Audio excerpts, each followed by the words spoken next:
Aujourd'hui, on va employer ce qu'on a déjà appris concernant l'interprétation de CG, c'est-à-dire 1. Juger un ECG d'être interprétable ou pas, et puis déterminer les caractéristiques du rythme cardiaque de l'ECG qui est déjà jugé interprétable, et par la suite calculer la fréquence cardiaque. Alors, on va appliquer tout ça par des exercices pour vous entraîner et pour que vous soyez confident d'interpréter quel que soit le sujet que vous rencontrez. Alors le premier cas, c'est celui-là. Je vous invite, s'il vous plaît, à pauser la vidéo pour quelques moments pour que vous, tout seul, l'interprète en appliquant ce qu'on a déjà vu, c'est-à-dire dire que c'est un sujet interprétable ou non, et puis déterminer le rythme et la fréquence. S'il vous plaît, vous posez la vidéo et vous répondre à ces trois questions. Vous avez terminé? Alors, on va corriger ensemble.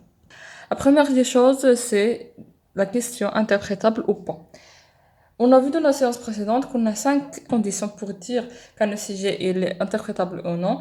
La première étant que le sujet doit être accompagné par le nom, le prénom, etc., toutes les informations du patient concerné et la date de la réalisation de cet ECG. Alors ici, on suppose qu'on a déjà les informations sur le patient et voilà la date, par exemple, ici, de la réalisation de cet exemple de ECG.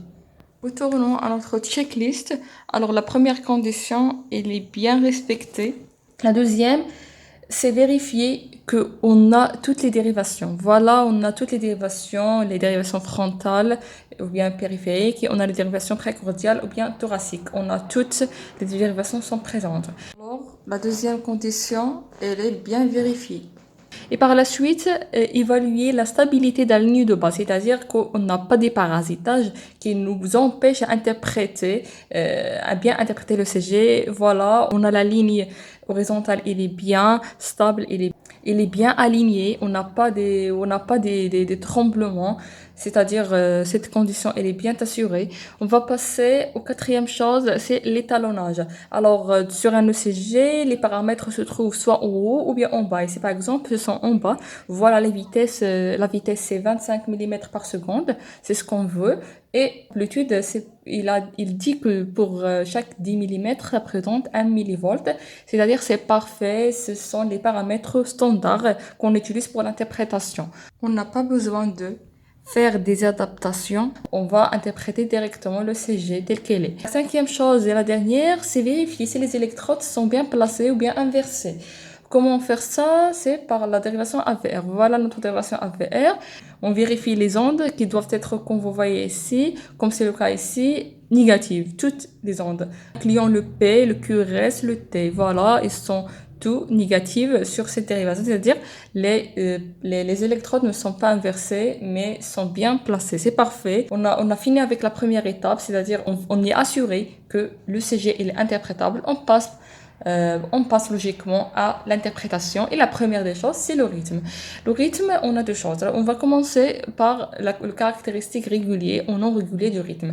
Comment on fait? Alors, rappelez-vous que c'est l'espace RR, c'est-à-dire on prend quelle dérivation? C'est la dérivation D2. La dérivation D2, c'est elle qui suit la direction exacte du cœur, c'est-à-dire c'est elle qui va nous aider dans la plupart du temps. Alors voilà, ici on prend les sommets de chaque onde positive du cœur, c'est-à-dire le R, toutes les R, et puis on calcule le premier espace. Par exemple ici, on trouve qu'on a 3,2 gros carreaux, et on compare cette distance avec les autres RR, et on voit que les constantes, c'est la même pour toutes les autres RR, c'est-à-dire le rythme est bel et bien régulier.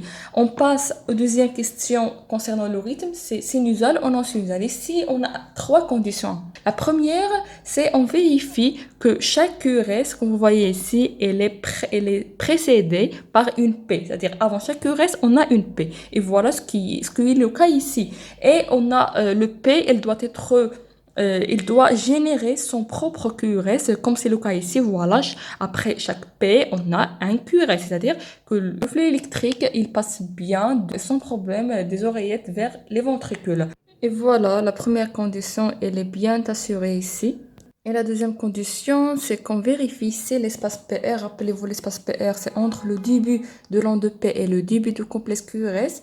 Il doit être constant sur tout au long de la dérivation des deux. Voilà, ici par exemple, on a trois petits carreaux et on la compare avec les autres PR sur la même dérivation. On a ici, c'est le même, c'est-à-dire la deuxième condition, PR, elle est constante.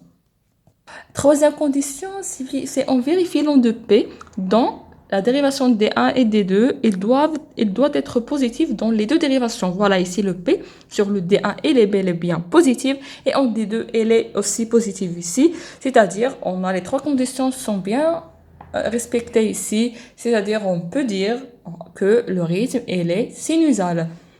On va passer au troisième étape d'interprétation d'un ECG, c'est la fréquence. On prend la dérivation des deux toujours, c'est elle qui est utilisée pour le rythme et la fréquence, et on calcule, on calcule l'espace RR, ce qui est déjà fait dans l'étape de rythme. Et comme on l'a vu dans la vidéo précédente, on prend le nombre 300 qui doit être appris par cœur et on le divise par le nombre de gros carreaux entre 2 RR et on obtient la fréquence cardiaque en battements par minute. Et dans ce cas, on a 94 battements par minute, ce qui est normal parce que rappelez-vous que la fréquence cardiaque normale, elle est comprise entre 60 et 100 battements par minute, c'est-à-dire la fréquence ici, elle est normale. Jusqu'à ici, on sait que cet ECG présente un rythme qui est régulier et sinusal avec une fréquence cardiaque normale de 94 battements par minute.